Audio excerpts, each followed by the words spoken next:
Hello and welcome once again.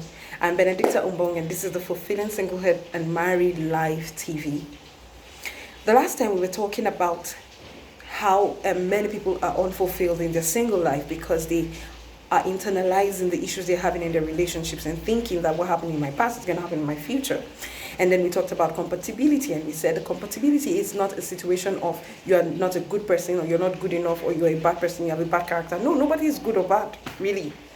It's just their personality not working with your personality. And if you have that in perspective, you forgive quickly and move on fast. And we said many times the reason people go their separate ways is because there can be no compromise. And I said today we'll be talking about good compromise and bad compromise. There's good compromise. And good compromise is, yes, there's this thing about him that doesn't agree with me. There's this thing about her that doesn't agree with me. But I can adjust and meet her at the middle. I can do this so that we can work together for a long term, and long term in relationships we talk about in marriage, And so we say compromise. Good compromise is when you move from this selfish, it's all about me perspective to how do they feel about what I want to do? How do they feel about this thing I'm always doing? And how can I adjust so that the relationship can be smooth sailing?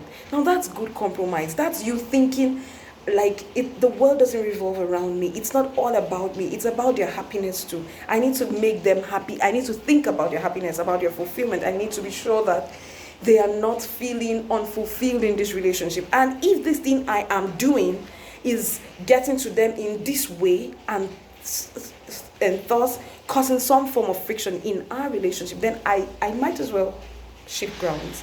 And you see, that's good compromise. That's you looking away from yourself. And that's what God expects of us. God says to us, love your neighbor as yourself. And if you're going to love your neighbor as yourself, it means you're also going to put your neighbor into consideration. This includes your neighbor, and it includes the person you're in a relationship with, and of course, even your spouse. It means you consider them as you consider yourself. And then Jesus moved on from there and he said, love them as I have loved you. And so even at that point, really, Jesus broke all the rules. I mean, he's saying, love them as I have loved you. And the way Jesus loved us was to die for us. And so God is expecting us to love people the way he loves us. That would involve a lot of compromise. Compromise here means, this is how I've always done it. This is how I like to do it. But if it's hurting this other person, I need to move. So I've been here and she's been here, but we want this thing to work. And in compromise, matured compromise, you're saying to yourself that the relationship is more important than me being right. The relationship is more about me having my way. The relationship is more important than, recently I said, a successful marriage only works when we is more important than me. And so if we is more important than me, many times you'll have to shift grounds. You'll have to move from where your place of rest, where your comfort is, and do something beyond yourselves to make the other person happy. And that's good compromise. That's maturity, really, because recently as I studied psychology, I found that from age 1.5 to 3, children are very selfish. It's just me, and that's why they take everything to their mouth. They take it to their mouth. A child can get a hold of his scissors and be putting it in their mouth, and you're wondering, because at that stage of development psychologically, it's me. But that's 1.5 to 3 years old. This is adulthood. And in adulthood, you have to learn compromise. You have to stop being all self-absorbed and move on to think, what is good for this person? What can I do because I am putting this person into consideration? Now, that's how relationships work.